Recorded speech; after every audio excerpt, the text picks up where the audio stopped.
Welcome to Fashion Empress. Let's learn how to pad hip.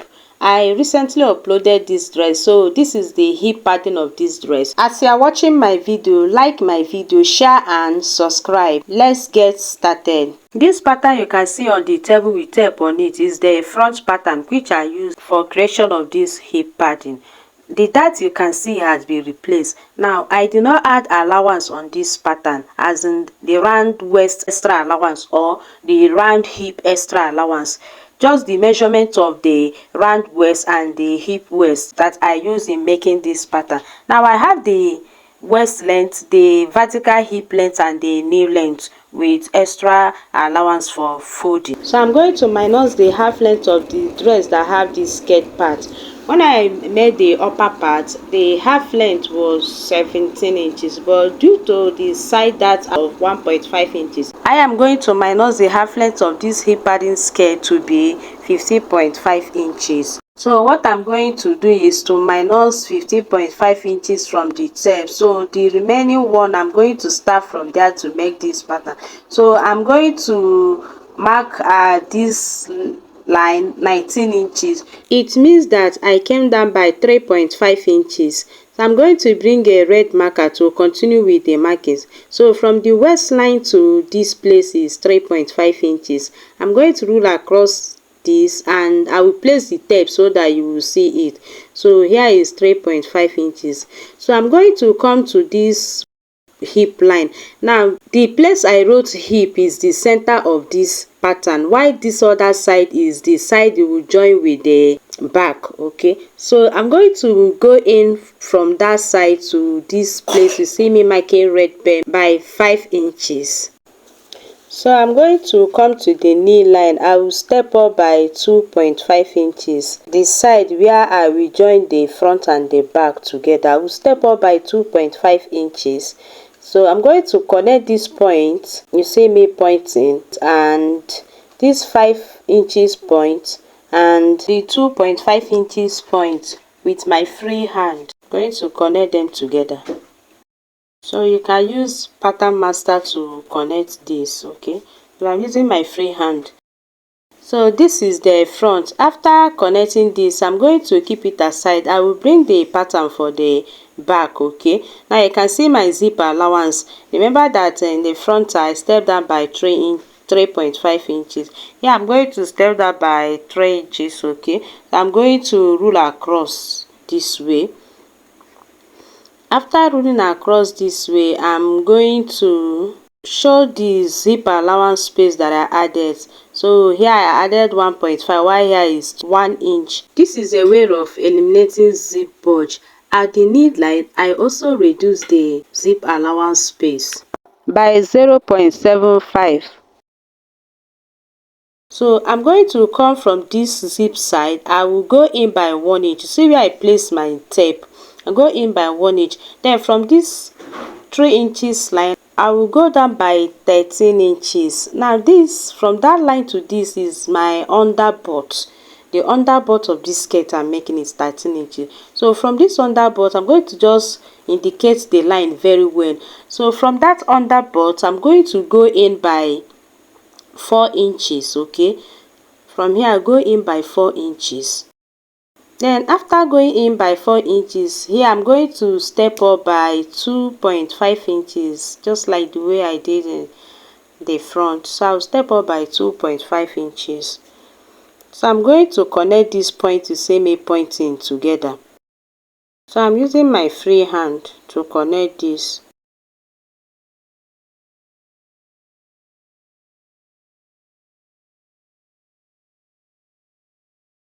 So after connecting this, I'm going to cut.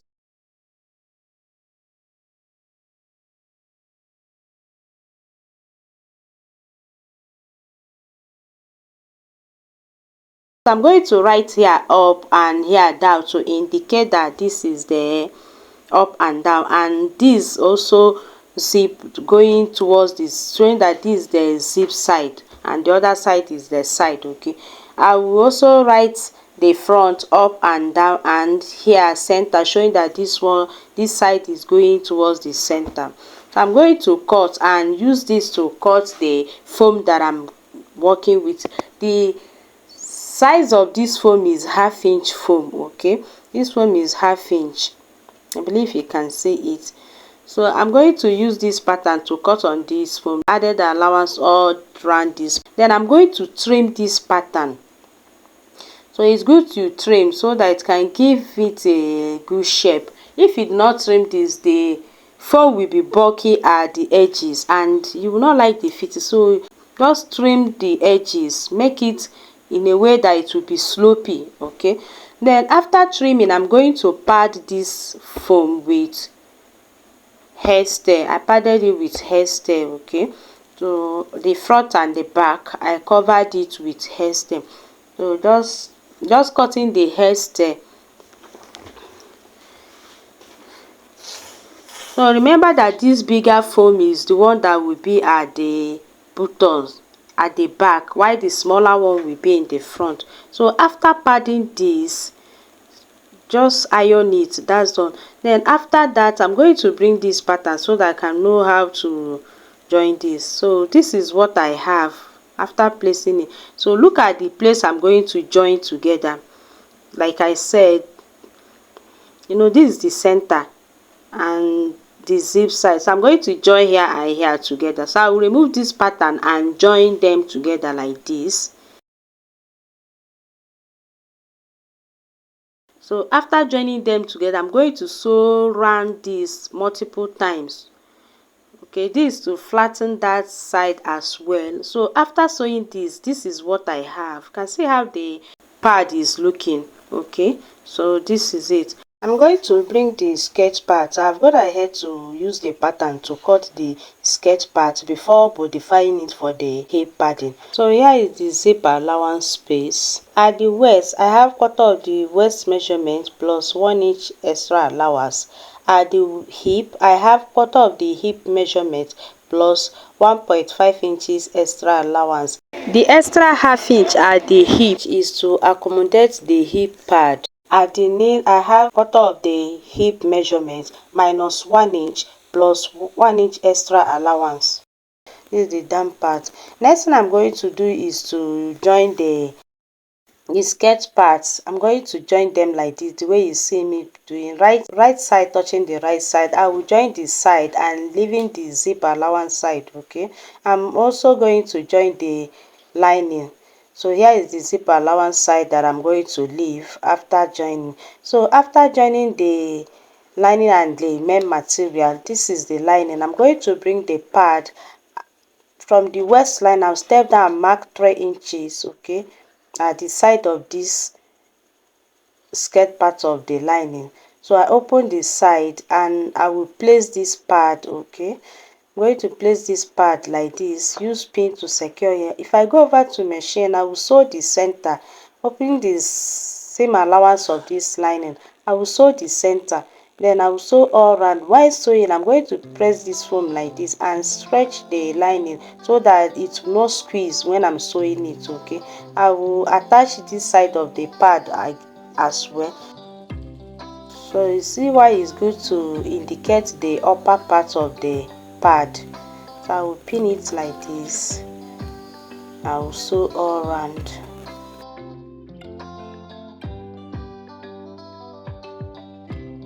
If you have not subscribed to Fashion Empress, subscribe to Fashion Empress.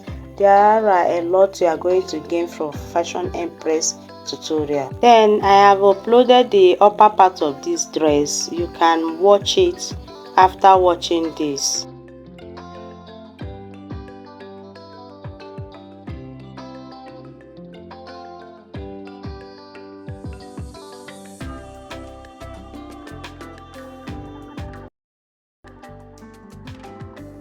So this is what the pad looks like after sewing it on the lining. I'm going to bring the main material and flip it on this lining, right side touching the right side. I will sew the down of this skirt part.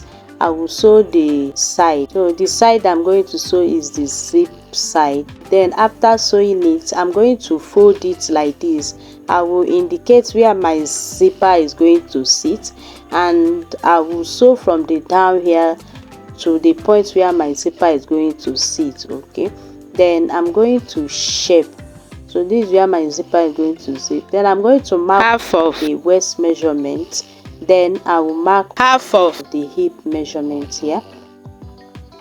Then I'm going to, before I attach this zipper, I'm going to attach the upper part of this dress. Okay, so this is it. I'm going to bring it this way and I will attach the upper part of the dress.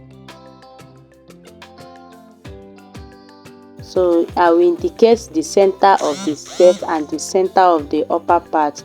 I will sew from this place to this angle.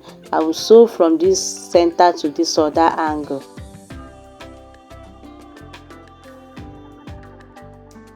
And this is what the part is looking like.